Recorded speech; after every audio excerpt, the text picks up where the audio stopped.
নমস্কার, দেখছেন talk to Bangla. আমি অভিষেক রয়েছে আপনাদের সাথে। এই মুহূর্তে যে খবর নিয়ে উপস্থিত হয়েছি, ভারতবর্ষে এলেন রাশিয়ার রাষ্ট্রপতি ভ্লাদিমির পুতিন, কিন্তু তার সঙ্গে দেখা করতে দেওয়া হলো না রাহুল গান্ধীকে, তার সঙ্গে দেখা করতে দেওয়া হলো না মল্লিকার্জুন খাড়গেকে। রাহুল গান্ধী এবং মল্লিকার্জুন খাড়গে তাদের যে পজিশনটা এই মুহূর্তে, সেটা লোকসভা এবং রাজ্যসভার বিরোধী দলনেতা তারা। অর্থাৎ যে কোনো কেন্দ্রীয় মন্ত্রী, পূর্ণ কেন্দ্রীয় মন্ত্রী যে সম্মানটা পাওয়ার কথা, যে নিরাপত্তা পাওয়ার কথা, সেটা দেশের সরকারের দেওয়ার কথা রাহুল গান্ধী এবং মল্লিকার্জুন খাড়গেকে, কিন্তু সেটা কি দেওয়া হলো না। তার কারণ বিরোধী দলনেতার সঙ্গে আলাদাভাবে রাষ্ট্রপতি পুতিন তার যে দেখা করার কথা, সেটা তো দেওয়াই হলো না, সেই সময়টা তো করে দেওয়াই হলো না সরকারের পক্ষ থেকে। তাছাড়া রাষ্ট্রপতি ভবনে রাষ্ট্রপতি একটি ডিনার আহ্বান করেছিলেন, সেখানে পর্যন্ত আলাদাভাবে ডাকা হলো না বিরোধী দলনেতা এবং মল্লিকার্জুন খাড়গেকে। এবং এই যে তাচ্ছিল্য, এই তাচ্ছিল্যের মূল কারণটা কি? শুধুমাত্র রাজনৈতিক প্রতিদ্বন্দ্বিতা থাকলেই কি এই ধরনের তাচ্ছিল্য করা যায়? দেশের বিরোধী দলনেতা তিনি রাহুল গান্ধী এই মুহূর্তে যে পজিশনটা হোল্ড করছেন, সেই জায়গা থেকে তিনি লোকসভায় দ্বিতীয় নম্বর মানুষ। প্রথম যদি হয় দেশের প্রধানমন্ত্রী, দ্বিতীয় হচ্ছে দেশের বিরোধী দলনেতা। সেটা আজকে বলে নয়, সেটা যখন সুষমা স্বরাজ ছিলেন দেশের বিরোধী দলনেতা, তখনও একই পজিশন ছিল। কিন্তু তখন আমরা এর আগেই ভিডিওতে দেখিয়েছি আপনাদের যে সুষমা স্বরাজকে কিন্তু বারংবার দেখা করতে দেওয়া হয়েছে ফরেন ডেলিগেটসদের সঙ্গে। এই কালচার আগে ছিল ভারতবর্ষে, সেটা মনমোহন সিং হোক কিংবা অটল বিহারী বাজপেয়ী হোক, তখনকার একই কিন্তু বিষয়টা ছিল যে ফরেন ডেলিগেটস যদি আসতো, তাহলে বিরোধী দলনেতা তাদের সঙ্গে দেখা করতে দেওয়া হতো। কিন্তু রাষ্ট্রপতি ভবনে যে ডিনার হলো, সেখানে পর্যন্ত রাহুল গান্ধীকে ডাকা হলো না। এর পেছনে কি অভিসন্ধি, এর পেছনে ঠিক কি ইচ্ছে কাজ করছে, কোন যুক্তি কাজ করছে, এই নিয়ে কংগ্রেস পার্টি যখন মুখ খুলেছে, রাহুল গান্ধী নিজে যখন খোদ মুখ খুলেছেন, তখন এর পাল্টা একটা প্রেস কনফারেন্সও করলো ভারতীয় জনতা পার্টি। এবং ভারতীয় জনতা পার্টির পক্ষ থেকে গৌরব ভাটিয়া তিনি একটি প্রেস কনফারেন্স করলেন, এবং তিনি প্রেস কনফারেন্স করে বললেন যে রাহুল গান্ধীকে এর আগে আমরা বহু ফরেন ডেলিগেটসদের সঙ্গে দেখা করিয়েছি, এবং রাহুল গান্ধী কি মনে করে যে তার পরিবারের বিভিন্ন সদস্যরা প্রধানমন্ত্রী হয়েছে দেশের, তাই জন্য তাকে দেখা করতে দিতে হবে। কিন্তু তেমন কিন্তু নয় আদপে ব্যাপারটা, বিষয়টা অনেকটা গভীরে। রাহুল গান্ধী তিনি নিজে এখন এলওপি, এবং তিনি নিজের যোগ্যতায় এলওপি হয়েছেন। দেশের 60% ভোট পেয়ে দেশের যা বিরোধী দল রয়েছে, তারা রাহুল গান্ধীকে এলওপি বানিয়েছে। তার মধ্যে তৃণমূল কংগ্রেস রয়েছে, তার মধ্যে ডিএমকে রয়েছে, তার মধ্যে সমাজবাদী পার্টি রয়েছে, সিপিআইএম রয়েছে, প্রত্যেকে মিলে রাহুল গান্ধীকে এলওপি বানিয়েছে লোকসভা এবং মল্লিকার্জুন খাড়গেকে রাজ্যসভায়। সেই জায়গাটা 2014 সালে ছিল না, 2019 সালে ছিল না। তাই জন্য তখন তারা ফরেন ডেলিগেটসদের সঙ্গে দেখা করার বিষয়টা অফিসিয়ালি দাবি করতে পারতেন না। কিন্তু 2024 সালের লোকসভা নির্বাচনে কংগ্রেসের এত পরিমাণে সিট এসেছে যে তারা নিজেদের এলওপি তৈরি করতে পেরেছে, যেটা 2014 এবং 2019-এ তারা পারেনি, সেটা এবারে তারা পেরেছে। তাদের সেই পরিমাণ সিট এসেছে, এবং তার পরিপ্রেক্ষিতে তারা তাদের অধিকার হিসাবে বলছে যে ফরেন ডেলিগেটস আসলে কেন আমরা দেখা করতে পারবো না।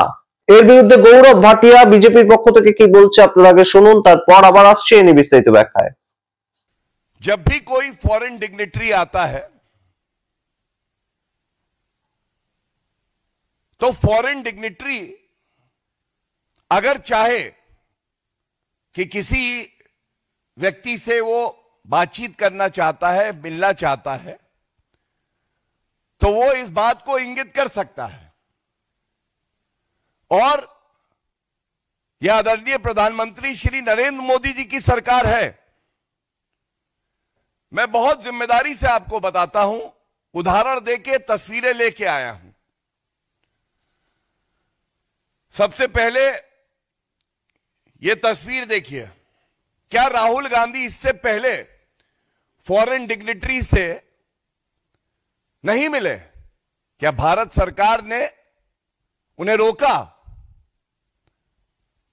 ये शेख हसीना जी के साथ आप देखेंगे सोनिया गांधी जी, राहुल गांधी जी, प्रियंका गांधी वाड्रा, ये भेंट कर रहे हैं। जून 2024 के आसपास की बात है। इसके बाद प्रधानमंत्री मॉरिशस के ये नवीन चंद्र राम गुलाम जी, आप देखिए तस्वीर में, ये सितंबर 2025 की। क्या राहुल गांधी जी की भेंट नहीं हुई? আপনারা শুনলেন গৌরব ভাটিয়ার বক্তব্য। গৌরব ভাটিয়া বিভিন্ন ধরনের শেখ হাসিনা তাছাড়া অন্যান্য যারা ফরেন ডেলিগেটস এসেছেন তাদের সঙ্গে রাহুল গান্ধীকে আমরা দেখা করতে দিয়েছিলাম, এই ধরনের কথা বলছেন। কিন্তু রাহুল গান্ধী তৎকালীন সময়ে যে পজিশন হোল্ড করতেন আর আজকের দিনে যে পজিশন হোল্ড করেন, দুটোর মধ্যে কিন্তু অনেক পার্থক্য। তখন তিনি কংগ্রেসের একজন নেতা ছিলেন এবং সেই হিসেবে তিনি দেখা করেছিলেন। আর শেখ হাসিনার সঙ্গে দেখা করার বিষয়টা তো তাদের পারিবারিক প্রায়, কারণ শেখ হাসিনাকে রাহুল গান্ধীর ঠাকুমা অর্থাৎ ইন্দিরা গান্ধী, দেশের প্রাক্তন প্রাইম মিনিস্টার, তিনি যদি সাহায্য না করতেন তার বাবাকে, শেখ হাসিনার বাবাকে, শেখ মুজিবুর রহমানকে, তাহলে বাংলাদেশ স্বাধীনই হতো না। তাই জন্য শেখ হাসিনা নিজেই দেখা করতে চান বারংবার গান্ধী পরিবারের সঙ্গে, তাদের সম্পর্কটাই সেরকম। এবং সেই জায়গা থেকে রাহুল গান্ধী তার সঙ্গে দেখা করেছেন, সোনিয়া গান্ধী তার সঙ্গে দেখা করেছেন, এখন স্বাভাবিক বিষয়। এতে ভারতীয় জনতা পার্টির বিশেষ খুব একটা যে ক্রেডিট রয়েছে তেমন নয়। কিন্তু আজকের দিনে কেন ভারতীয় জনতা পার্টির পক্ষ থেকে একটা কার্টেসি, সাধারণ কার্টেসি, সেটা মেনটেন করা হলো না? কেন রাহুল গান্ধীকে শুধুমাত্র একজন এলওপি হিসাবে দেখা করতে দেওয়া হলো না? তাকে আলাদা সময় করে দেওয়া হলো না? আলাদা সময় তো করে দেওয়া হলোই না, তার সঙ্গে যেটা হলো যে দেশের রাষ্ট্রপতি যখন ভারতবর্ষের দ্রৌপদী মুর্মু তার বাড়িতে একটা ডিনারের আয়োজন করলেন, সেখানে রাহুল গান্ধীকে আলাদাভাবে ডাকাও হলো না। এটা কোথাও গিয়ে সরাসরি অপমান নয়? এবং রাজনৈতিক প্রতিদ্বন্দ্বিতা সেটাকে একদম টেনে নিয়ে গিয়ে কার্টেসি ভুলে যাওয়া নয় কি?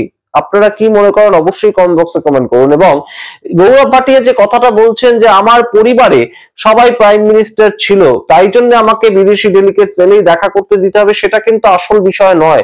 সেটা যদি হতো, রাহুল গান্ধী যদি কেউ না হতেন আজকের দিনে, শুধুমাত্র কংগ্রেসের একজন নেতা হতেন, তাহলে কেউ বলতো না এই বিষয়টা যে কেন ভ্লাদিমির পুতিনের সঙ্গে রাহুল গান্ধীকে দেখা করতে দেওয়া হলো। কিন্তু রাহুল গান্ধীর আজকে এটা রাইট।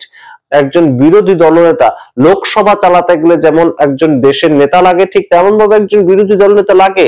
এবং সেই জায়গাটা কিন্তু রাহুল গান্ধী যে পজিশনটা হোল্ড করছে, সেই পজিশনটা কিন্তু একজন কেন্দ্রীয় মন্ত্রীর সমান। এবং রাহুল গান্ধীকে নিরাপত্তা দেওয়া যেমন সরকারের কর্তব্য, অফিসিয়াল কর্তব্য, স্বরাষ্ট্র দপ্তরের কর্তব্য, ঠিক তেমন ভাবেই রাহুল গান্ধীর সঙ্গে যাতে ফরেন ডেলিগেটস দেখা করেন, সেটাও কিন্তু কোথাও গিয়ে এই সরকারের কর্তব্য ছিল।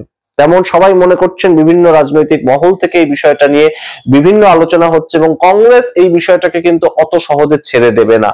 সামগ্রিকটা রাখলাম আপনাদের সামনে, আপনারা বিচার করুন, কি মনে করবেন অবশ্যই কমেন্ট বক্সে কমেন্ট করুন, আপনাদের মতামত জানান আমাদের। দেখতে থাকুন টক টু বাংলা, অবশ্যই টক টু বাংলা ইউটিউব চ্যানেলকে সাবস্ক্রাইব করে দিন, শেয়ার করুন আপনাদের বিভিন্ন সোশ্যাল হ্যান্ডেলে টক টু বাংলা ইউটিউব চ্যানেলকে। ধন্যবাদ।